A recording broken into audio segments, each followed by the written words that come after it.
Naquela tarde abafada, Ana, 20 anos, magra de tanta economia e com o cabelo sempre preso num coque torto, segurava a mão de seus 4 irmãos enquanto o canavial abria um corredor estreito na frente deles, como se a plantação inteira estivesse escondendo alguma coisa lá no fundo. Quem mostrou o caminho foi João Batista, 55 anos, chapéu de palha amassado e um jeito de falar que nunca ia direto ao ponto, dizendo apenas que a casa estava lá, mas ninguém mais mexia com ela fazia tempo. Quando o corredor de cana finalmente se abriu, a casa apareceu de uma vez, enfiada no meio do verde, com paredes manchadas, janelas tortas e uma camada grossa de poeira pegada no telhado, como se o tempo tivesse parado ali e apagado o lugar do mapa. O cheiro que veio primeiro não foi de coisa podre, mas de mofo antigo misturado com fumaça, como se alguém tivesse acendido um fogo ali dentro dias atrás e esquecido de avisar o resto do mundo. O coração de Ana disparou, metade por enxergar, pela primeira vez, um teto só deles, metade porque, mesmo parecendo casa sumida, a fechadura da porta brilhava como metal novo, e isso não combinava com o resto da ruína. Ela respirou fundo, mandou os irmãos ficarem atrás dela e empurrou a porta, sentindo que, dali para frente, não tinha mais volta. Antes de chegar naquele canavial, a vida de Ana cabia em um quarto apertado nos fundos de uma pensão barata, onde ela dividia um colchão velho com a caçula e fazia milagre com o salário de caixa de mercado para botar comida na mesa dos 4 irmãos. O pai, Carlos, 43 anos, caminhoneiro de estrada longa e sorriso fácil, tinha morrido num acidente noturno voltando da usina, e a mãe, Marta, 39, enfermeira de posto, não aguentou o baque de perder o companheiro e foi levada por um AVC poucas semanas depois, deixando Ana com o mundo nas costas. Desde então, ela acordava antes do sol para arrumar Daniel, 16 anos, inquieto e explosivo, Júlia, 13, tímida e observadora, Pedro, 9, curioso que só, e a pequena Bia, 6, que ainda confundia pesadelo com lembrança, levando todo mundo na marrã para a escola enquanto fazia contas na cabeça para saber se dava para comprar pão ou só farinha e ovo. Além da fome e do cansaço, tinha o peso do sistema batendo na porta. O dono da pensão ameaçando pôr todo mundo na rua por atraso, assistente social insinuando separar as crianças pro bem delas, gerente do mercado cortando hora extra e lembrando que fila de gente querendo o emprego dela não faltava. Foi nesse aperto que João Batista apareceu falando de uma casa velha no meio do canavial, deixada para trás por uma família que sumiu sem deixar endereço, e oferecendo a chave como se fosse um favor simples, quase trivial. Ana, exausta e desesperada, topou ver o lugar, sem imaginar que aquele caminho de cana ia ligar o passado da região diretamente aos seus irmãos. Ana mandou os irmãos esperarem na beira do alpendre, mas Bia agarrou na barra da sua blusa, com os olhos arregalados, dizendo que a casa estava respirando estranho. Daniel fingiu não ter medo, encostado no batente, mas o pé batendo rápido no chão de terra o entregava, enquanto Júlia segurava Pedro pelo ombro, tentando descobrir, em silêncio, de onde vinha um barulho ritmado lá de dentro, como se fosse uma torneira pingando num lugar que ninguém via. Quando Ana cruzou a porta, o ar mudou de temperatura, mais frio do que deveria ser numa tarde quente, com umidade grudando na pele e aquela mistura de mofo e fumaça que parecia sair do chão, não das paredes. O piso de madeira rangia baixo, mas, em um ponto do corredor, o som ficou oco, como se debaixo das tábuas houvesse um buraco comprido. Ali também o cheiro de fumaça era mais forte, e alguém tinha tentado limpar alguma coisa, deixando um rastro apagado, meio redondo, mais claro do que o restante do assoalho. Na sala, poucos móveis, um sofá rasgado, uma mesa de madeira pesada e um crucifixo torto na parede, preso tão alto que nenhuma criança alcançaria, com uma marca escura descendo dele até quase o rodapé, como se algo tivesse escorrido ali e depois alguém esfregado às pressas. Pedro, ignorando o pedido para não entrar, correu até uma janela e tentou abri-la, mas encontrou o fecho emperrado por dentro com um prego que parecia recém-colocado, prata demais para combinar com a ferrugem do resto. Era como se alguém tivesse trancado a casa por dentro e ido embora de outra forma. Do lado de fora, João Batista dizia que precisava voltar pro povoado antes de escurecer, mas não dava um passo sequer na direção da porta, limitando-se a girar o chapéu nas mãos, repetindo que a chave agora é de vocês e desviando o olhar sempre que alguma tábua estalava mais alto. Ana sentiu a mistura amarga de gratidão e desconfiança. Aquele lugar torto ainda era melhor do que a pensão apertada, mas cada detalhe gritava que a casa não estava apenas abandonada, estava interrompida, como se alguém tivesse sido arrancado dali no meio de um gesto.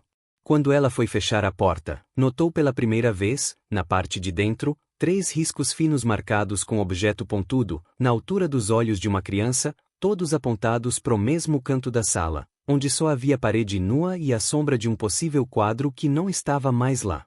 O estalo de uma lâmpada queimando no teto da cozinha quebrou o silêncio. O bulbo balançou um pouco, mesmo sem vento, e a luz falhou, voltando mais fraca. Ana abriu a torneira da pia para testar a água. Depois de alguns tossidos de ar, um fio escuro começou a sair, até que clareou e virou água barrenta, trazendo consigo cheiro forte de ferrugem.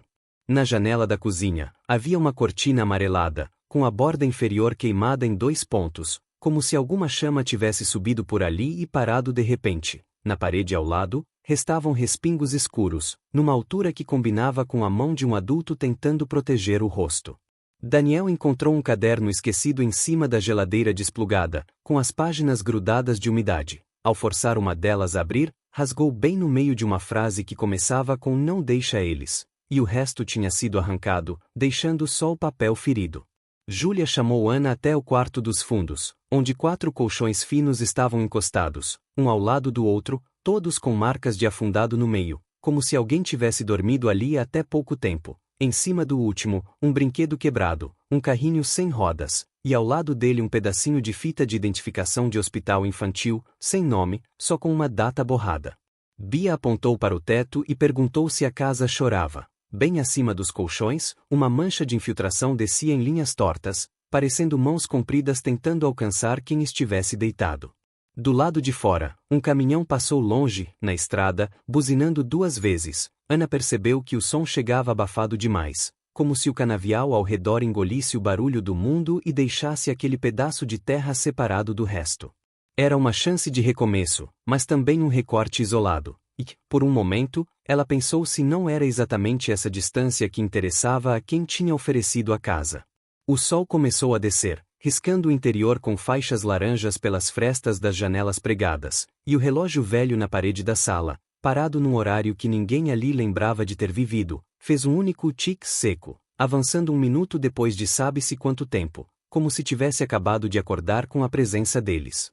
Ana percebeu que, desde que entrara, nenhum animal tinha feito barulho lá dentro, nenhum inseto voava, nem mesmo moscas na cozinha. Quando ela começou a pensar em voltar para a pensão e desistir dali, um vento forte atravessou o canavial e bateu de frente na casa, mas as folhas lá fora se mexeram, estranhamente, as cortinas por dentro continuaram imóveis.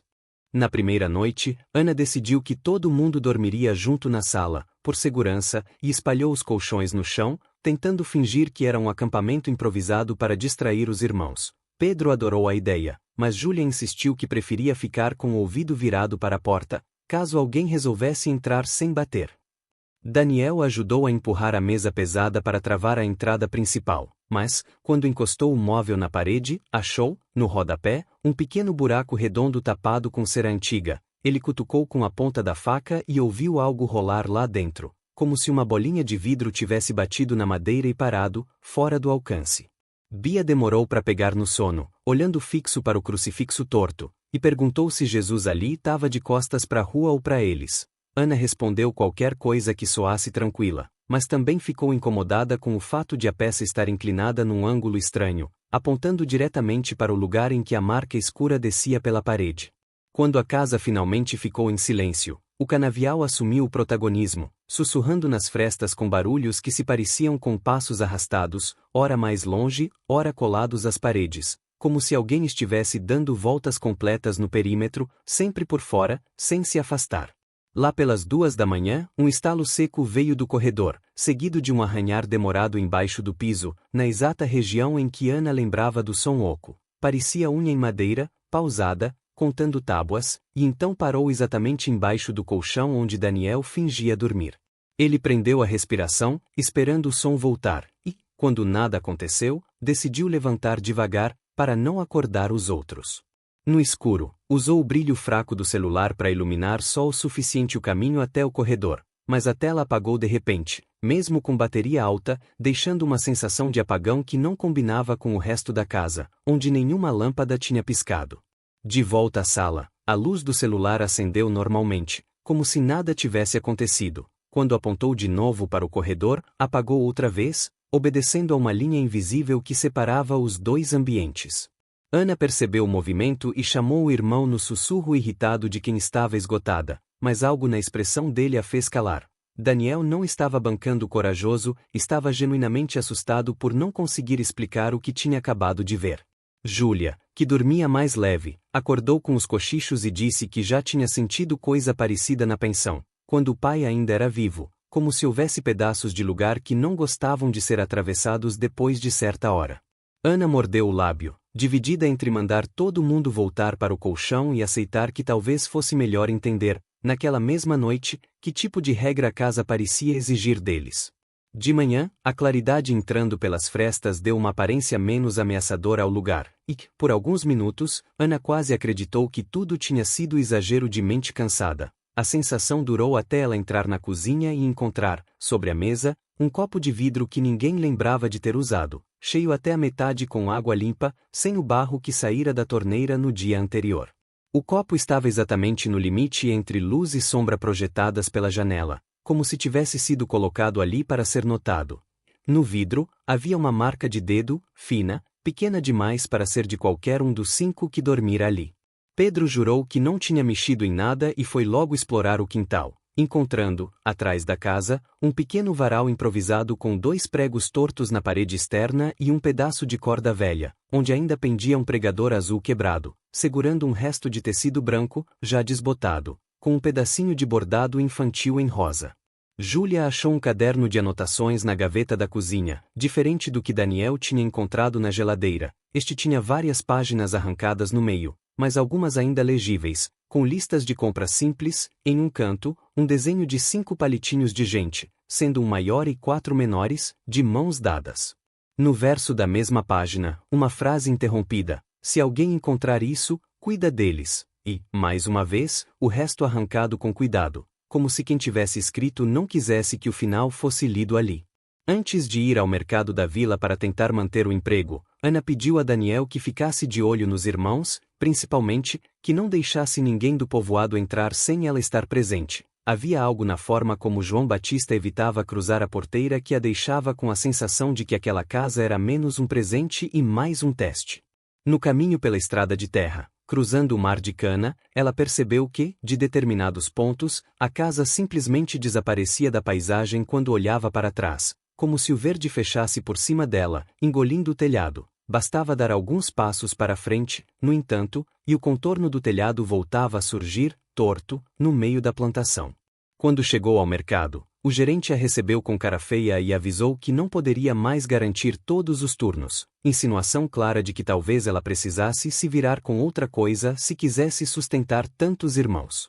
Na volta, já perto do portão de arame da nova casa, Ana ouviu a voz de Bia, mas não a encontrou no quintal. Só quando olhou pela janela da sala é que a viu sentada no chão, falando baixinho com o nada, bem embaixo do crucifixo torto, como se alguém estivesse agachado ali na frente dela. Assim que a irmã mais velha entrou, Bia sorriu e disse que a moça tinha ficado feliz de ver que agora tinha outra irmã grande cuidando de 4 crianças. Ao perguntar quem era essa moça, a menina apontou para o corredor oco, exatamente onde, na noite anterior, o som havia parado debaixo do piso. Ana respirou fundo, sentindo a casa, de novo, prestar atenção em cada movimento deles, e entendeu que o tempo ali não tinha começado quando eles chegaram, estava, apenas, continuando de onde alguém tinha sido obrigado a parar.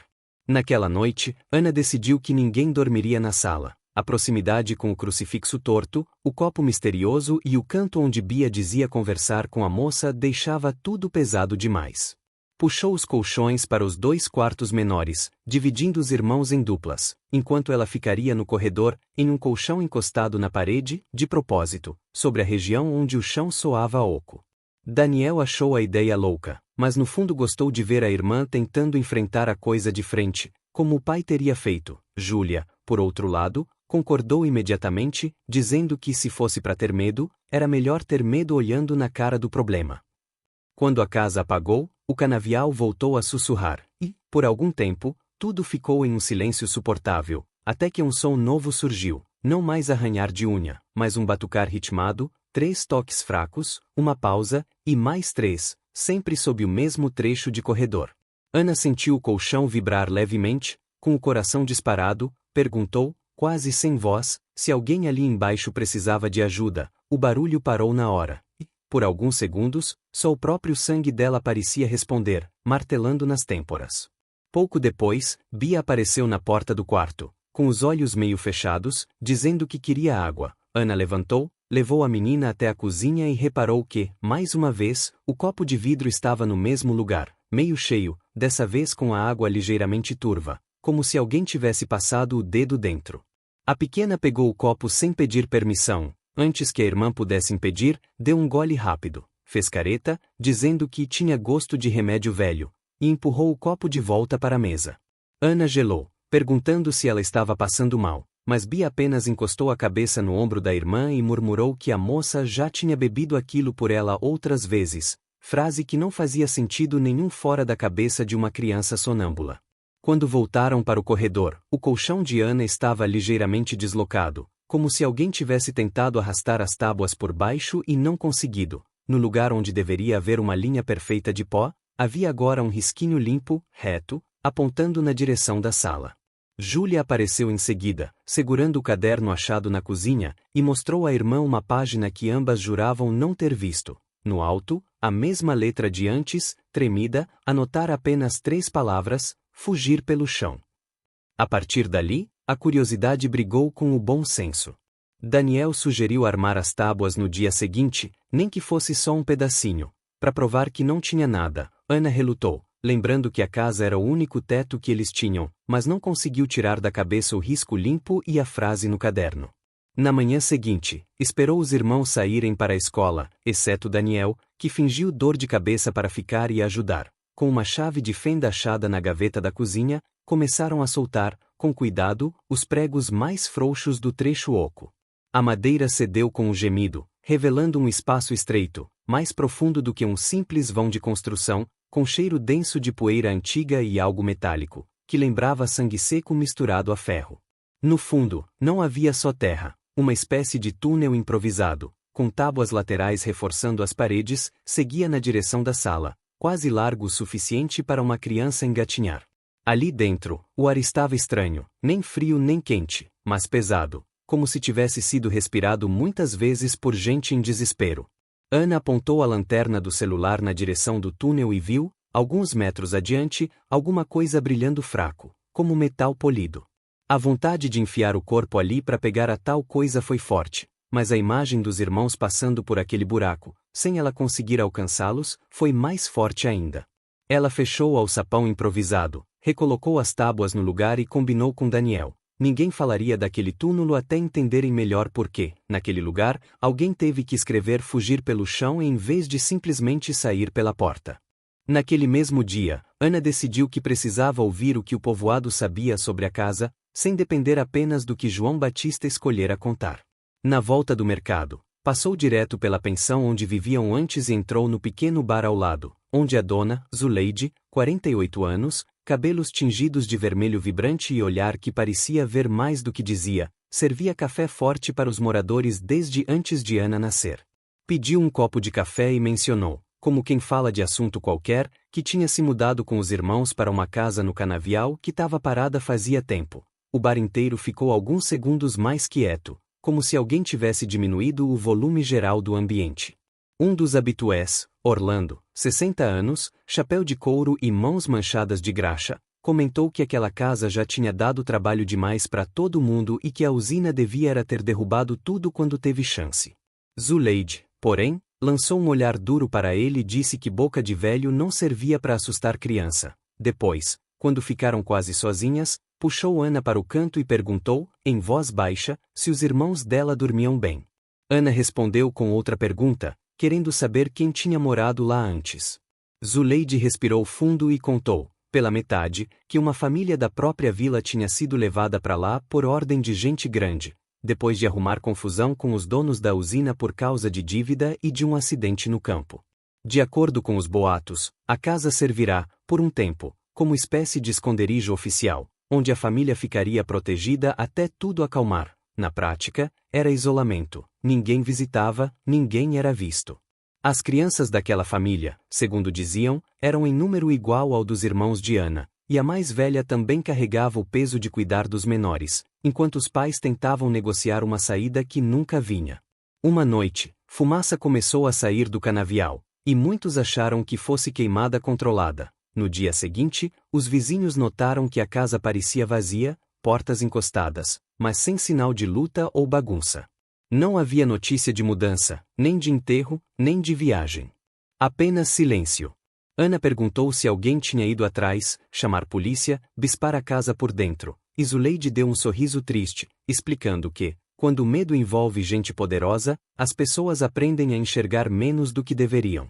Contou que, durante um tempo, algumas crianças juraram ver uma menina andando no entorno do mercado, sempre descalça, com roupa cobrindo o pulso, tentando pedir ajuda sem se aproximar demais. Cada vez que alguém quebrava o medo e ia falar com ela, um homem da usina aparecia do nada, puxava assunto em voz baixa, e a menina sumia no meio da cana. Um dia, ninguém mais a viu. E a casa, por algum motivo, passou a ser oferecida como oportunidade para famílias desesperadas, sempre aquelas que não tinham para onde ir, a maioria recusava. Quando Ana comentou que João Batista tinha sido quem a levou até lá, Zuleide fechou mais o rosto e disse que ele era o recado de quem manda, o tipo de homem que fazia favor que nunca vinha de graça. De volta ao caminho do canavial, com o sol se pondo, Ana notou que a plantação parecia mais alta do que de manhã, sombras esticadas formando figuras que lembravam gente parada entre as fileiras. Em certo ponto, viu um pedaço de tecido branco preso numa ponta de cana, muito semelhante ao retalho bordado encontrado no varal atrás da casa. Quando se aproximou para pegar, percebeu que, por baixo do tecido, o talo estava chamuscado, como se tivesse sido lambido por fogo que não alcançara o resto do campo. Guardou o pedaço no bolso e apertou o passo. Ao chegar, encontrou os irmãos no quintal. Mas Daniel a puxou de lado e disse que, naquela tarde, 2 homens da usina tinham passado devagar pela estrada, encarando a casa como quem confere coisa que já conhece bem. Não pararam, não chamaram, apenas seguiram. Mas o olhar de um deles, um sujeito alto, magro, camisa social clara impecável, tinha ficado cravado em Daniel por tempo demais. Dentro da casa, o copo de vidro estava novamente sobre a mesa, agora vazio, com um fio de água escorrendo pela lateral, formando no tampo um caminho torto em direção ao corredor oco. Ana entendeu que o tempo estava correndo. A casa tinha histórias inacabadas, gente poderosa ainda vigiava de longe, e, entre o túnel debaixo das tábuas e as promessas feitas à família anterior, ela e os irmãos estavam, sem perceber, pisando no mesmo roteiro que outros já tinham sido obrigados a viver. Na manhã seguinte, Ana acordou com Daniel discutindo baixinho com alguém no quintal. Quando se levantou às pressas e foi até a porta dos fundos, encontrou o irmão frente a frente com o homem alto e magro de camisa clara que ele tinha visto da estrada no dia anterior. O sujeito se apresentou como Álvaro Menezes, 38 anos, gerente da usina, cabelo engomado para trás e um sorriso tão controlado que parecia medido em milímetros. Dizia ter vindo ver se a casa estava servindo bem e saber se eles precisavam de alguma coisa em nome da empresa. Ana, ainda de chinelo e com o cabelo preso às pressas, sentiu o estômago gelar. Não fazia sentido alguém tão importante se preocupar com uma família que nem contrato tinha assinado. Álvaro comentou, quase como quem fala do tempo, que sabia da morte dos pais, lamentava muito, e que admirava pessoas resilientes como ela, que não largavam os irmãos mesmo quando talvez fosse melhor para eles serem encaminhados a abrigos. A frase vinha embalada em falsa preocupação. Mas o recado era claro, ele sabia da ameaça do conselho tutelar e não tinha medo de usá-la como moeda. Ana respondeu que estavam dando conta, que a casa tinha defeitos, mas servia, tentando soar firme sem ser agressiva. Álvaro fez questão de lembrar que a manutenção do lugar dependia da boa vontade de quem tinha colocado aquela chave na mão dela. Mencionou João Batista de passagem, como se fosse apenas um funcionário simples, e comentou que, se qualquer problema surgisse, infiltração, praga no canavial, gente curiosa demais rondando, ela devia primeiro avisar a usina, não a prefeitura, nem polícia, nem ninguém de fora. Enquanto falava, seus olhos percorriam o quintal, a corda do varal, as janelas pregadas, como quem fazia um inventário rápido de pontos de vigilância. Pedro, curioso, apareceu na porta da cozinha, e Álvaro o cumprimentou com entusiasmo ensaiado. mas a mão ficou rígida quando o menino se aproximou demais. Por um segundo, o gerente parecia ver outra criança ali, e não gostou do que viu. Ao ir embora, parou na porteira e avisou, como se fosse conselho amigo, que a casa já tinha dado muito falatório quando não era bem cuidada e que seria melhor evitar visitas inesperadas, principalmente à noite. Depois que o carro dele sumiu na estrada, Ana trancou a porta e se virou para os irmãos, que a olhavam em silêncio, cada um entendendo à sua maneira o que tinha acontecido. Júlia disse que não gostou dos olhos do homem, Daniel falou que era óbvio estarem sendo usados para alguma coisa, e Bia perguntou se Álvaro era amigo da moça da casa ou daqueles que fizeram ela se esconder. A pergunta da caçula acertou em cheio o medo que Ana tentava esconder, a sensação de que a família anterior não tinha apenas sumido, mas sido apagada com a ajuda de gente que agora se apresentava como protetora. Naquela noite, o barulho de passos ao redor da casa ficou mais organizado, quase militar. Não eram mais sussurros aleatórios, mas voltas completas, compassadas, como se alguém estivesse fazendo ronda. De vez em quando, o som parava perto da janela da sala, e o prego novo que mantinha o caixilho fechado vibrava de leve, sem que o vento parecesse forte o bastante para isso. Os dias seguintes trouxeram uma rotina estranha, misto de normalidade forçada e sinais cada vez mais claros de que a casa tentava falar com eles. De manhã, as crianças iam à escola, Ana se revezava entre o mercado e pequenos bicos de limpeza na vila, e, à tarde, todos se reuniam no quintal para lavar roupa, consertar coisas velhas e tentar fingir que estavam apenas recomeçando a vida em outro endereço. Mas, a cada noite, algum detalhe deslocado aparecia. Uma vez, o crucifixo, que sempre ficará torto apontando para a mancha escura da parede, amanheceu levemente ajustado, quase reto, como se alguém tivesse subido em uma cadeira durante a madrugada para mexer nele. Em outra, o relógio parado deu 3 tiques secos em sequência, sempre no mesmo horário em que o túnel sob o chão começava a respirar mais fundo, jogando um ar morno pelas frestas entre as tábuas.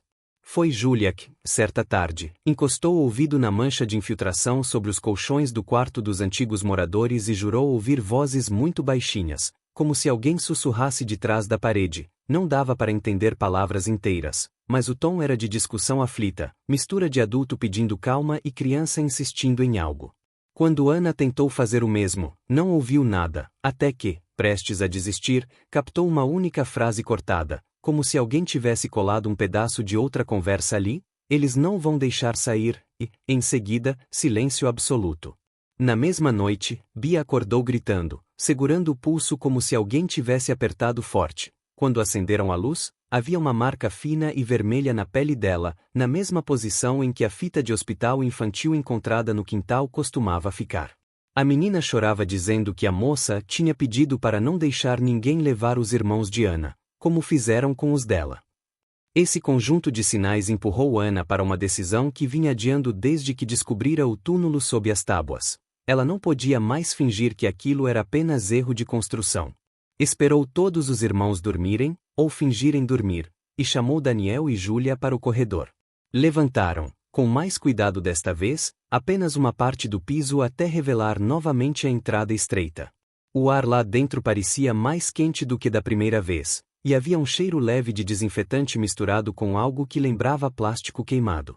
Ana entrou de joelhos, com a lanterna na mão, deixando os 2 adolescentes vigiando a entrada. À medida que avançava, as paredes de madeira mostravam arranhões na altura das mãos de criança, todos na mesma direção, apontando para o lado da sala. Alguns metros adiante, encontrou o brilho que tinha visto antes, uma colher de metal amassada, com o cabo curvado, provavelmente usada para cavar ou raspar a terra. Ao lado dela, meio enterrado, um pedaço de plástico branco com número impresso, parecia parte de uma plaquinha de leito de hospital ou de ficha de identificação, mas só um número incompleto restara visível. Quando ia recuar, a luz do celular falhou, piscando. Por um segundo, Ana teve a certeza física de não estar sozinha naquele espaço apertado. Não era corpo, era presença, como se alguém ocupasse o pedaço de ar à frente dela, impedindo que a lanterna avançasse. Uma sensação de urgência atravessou o peito, não em forma de pensamento, mas de impulso. Era como se alguém, ali de baixo, insistisse para que ela continuasse, para que chegasse até o ponto em que o túmulo encontrava a sala. Ainda assim, o rosto dos irmãos veio à mente, e a ideia de ficar presa ali enquanto algo acontecia na superfície foi suficiente para fazê-la recuar. Antes de sair, porém, o feixe da lanterna cruzou rapidamente uma inscrição riscada na tábua lateral, tão baixa que só alguém engatinhando veria: não aceita promessa deles.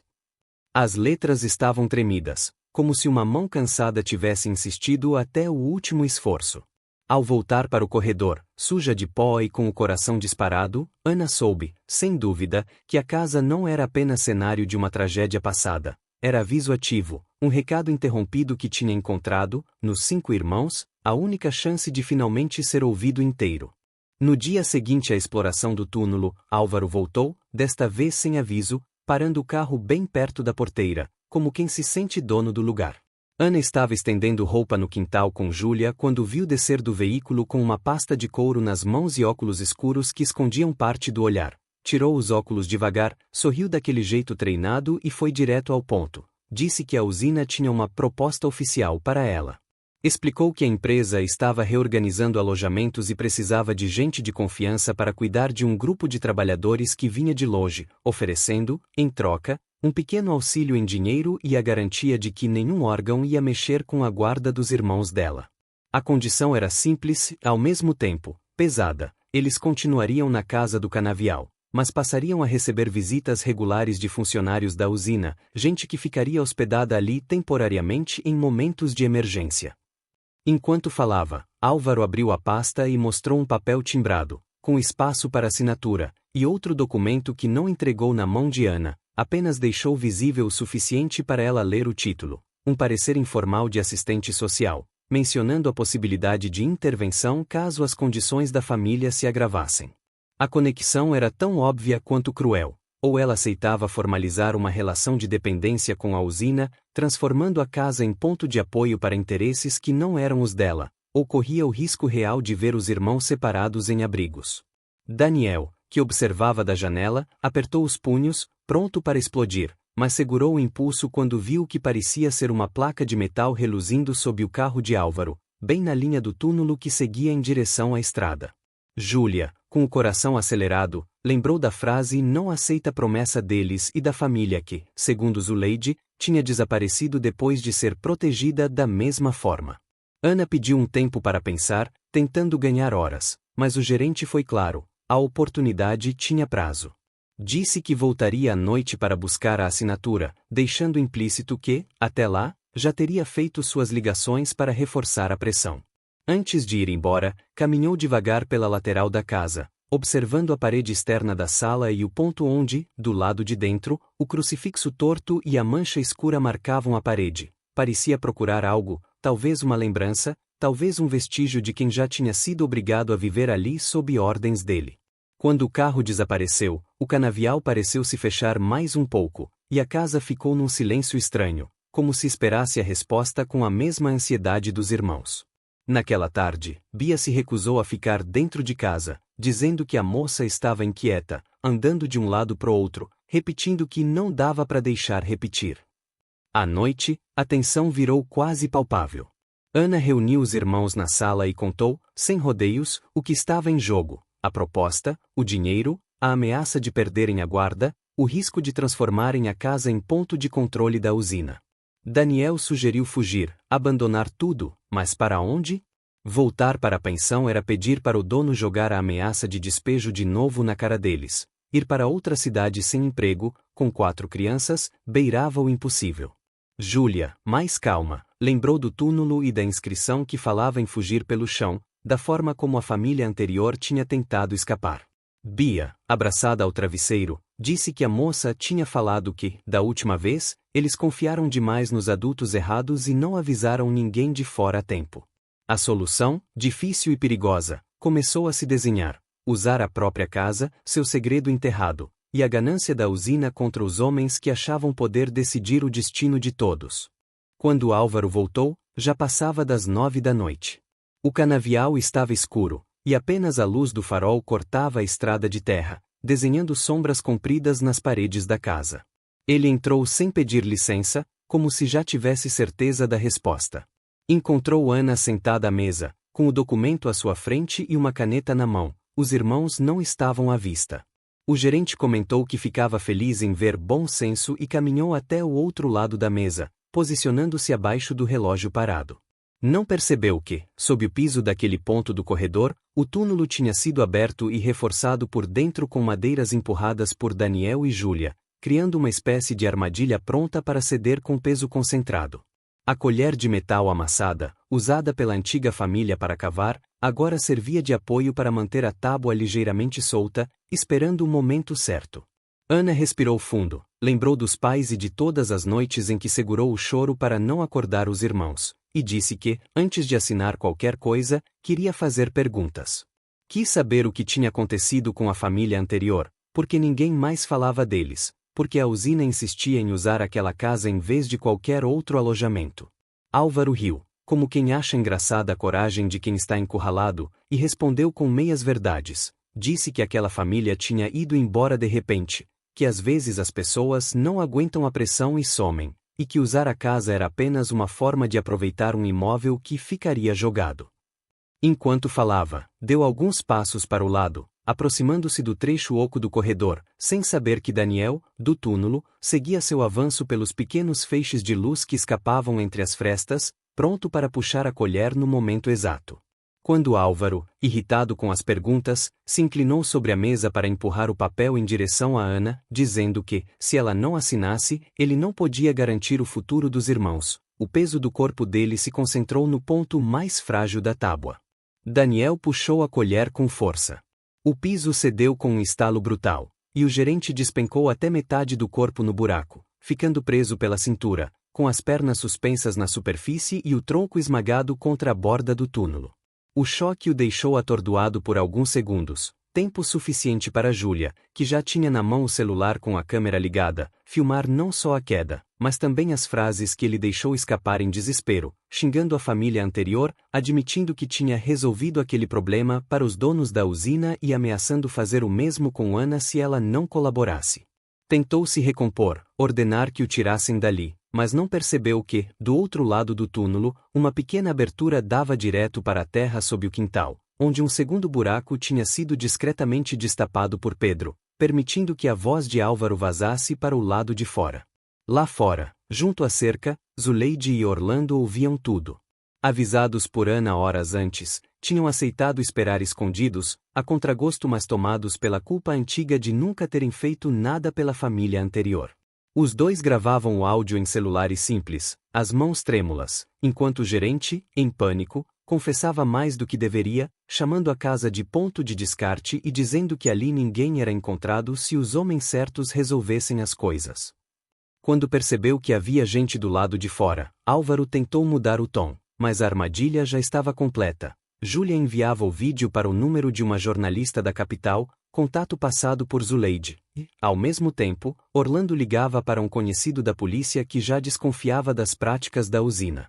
No interior do túmulo, Daniel respirava com dificuldade, segurando-se para não deixar o ódio comandar suas mãos. Havia uma vontade quase física de largar tudo e deixar o homem afundar, sumir naquele chão que ele ajudou a transformar em esconderijo de abuso.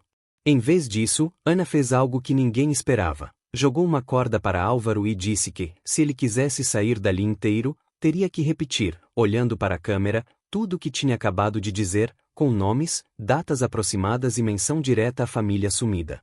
Ele, sangrando nas mãos por tentar se apoiar nas bordas do túmulo, aceitou, engolindo o orgulho. Enquanto as palavras saíam, pesadas, o relógio parado na parede deu um único tica a mais, como se alguém tivesse finalmente sido ouvido no tempo certo. Ao fim, Daniel e Orlando puxaram o gerente para fora. Ele cambaleou, tentou recuperar o controle, ameaçou todos com processos, mas já não tinha mais o mesmo poder. A gravação corria em grupos de moradores, no celular do policial, no da jornalista.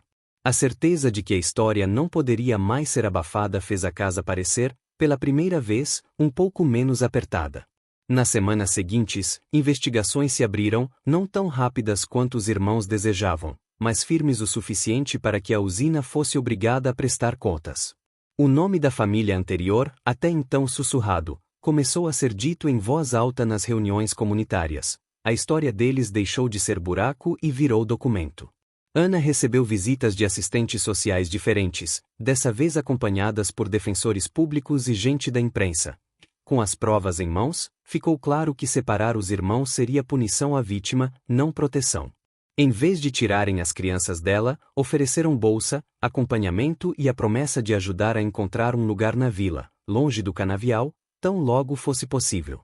Na última noite antes da mudança, a casa estava quase vazia, com poucos objetos empacotados em caixas improvisadas. Os colchões no chão, o crucifixo ainda torto, o relógio agora com o ponteiro em horário diferente do dia da queda de Álvaro. Bia se sentou na sala, bem no lugar onde costumava dizer que a moça ficava, e agradeceu em voz baixa pela ajuda. Ana, encostada no batente, sentiu um vento leve atravessar a casa, mesmo com todas as janelas pregadas, e viu, por um segundo, o crucifixo endireitar um pouco, sem ninguém tocar.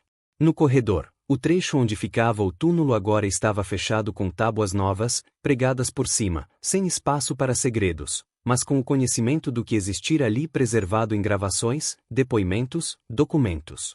Quando saíram pela última vez, ainda de madrugada, o canavial estava quieto. Não era o silêncio tenso de antes, mas uma pausa verdadeira. Ana segurou a mão de cada irmão, antes de passar pela porteira, olhou para trás. A casa, enfiada no meio do verde, parecia menos sumida, como se finalmente tivesse voltado ao mapa de quem importava. Não era mais esconderijo de injustiça, e sim prova viva dela. Daniela brincou que, se alguém fosse morar ali de novo um dia, pelo menos teria vizinhos que sabiam a história inteira. Júlia respondeu que, se isso acontecesse, iriam contar tudo, desde a família desaparecida até a noite em que um homem poderoso caiu no próprio buraco.